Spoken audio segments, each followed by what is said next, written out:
महत्त्वाची बातमी बुलेटिनमध्ये आपण बघणार आहोत। स्वारगेट बलात्कार प्रकरणातील आरोपी दत्तात्रय गाडे हा पोलिसांचा गणवेश परिधान करून एसटी स्थानकाच्या आवारात वावरत असल्याची माहिती तपासात समोर आली आहे। पोलिसांचा गणवेश परिधान केलेले गाडेचे फोटो पोलिसांना सापडलेत। गाडेच्या मोबाईल क्रमांकाचं पोलिसांनी विश्लेषण केलं।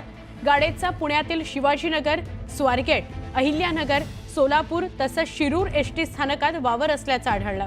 गाडेने अशा प्रकारचे आणखी काही गुन्हे केल्याचा संशय पोलिसांना आहे। त्याच्या विरोधात तक्रार असल्यास पोलिसांशी संपर्क साधण्याचं आवाहन करण्यात आलेलं आहे। आमचे प्रतिनिधी वैभव सोनवणे यांच्याशी आपण अधिक बोलूया।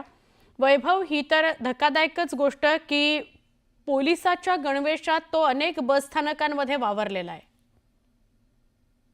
सुवर्णा, अत्यंत धक्कादायक प्रकार हा सगळा म्हणावा लागेल। हा दत्ता गाडे किती शातीर डोक्याचा गुन्हेगार आहे हे यावरून लक्षात येतं।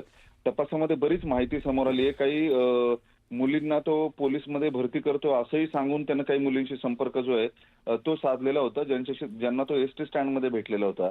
हे असेच फोटो वापरून तो अनेक ठिकाणी आपण पोलीस असल्याचं भासवायचा आणि महिलांना जाळ्यात ओढायचा प्रयत्न करायचा। अशाच पद्धतीनं एक मुलगी जी आहे ती त्याच्या जाळ्यात फसलेली होती, जिला त्यानं ही घटना घडायच्या दिवशीच पहाटे जवळपास 6 फोन केलेले होते आणि तिला तातडीने स्वारगेट पहाटेच्या सुमारास आणि तिला तातडीने तो स्वारगेटला बोलवत होता। मात्र ही मुलगी जी आहे ती न आल्यामुळं ती बचावली आणि संबंधित पीडित तरुणी जी आहे ती या नराधमाच्या जाळ्यामध्ये अडकली।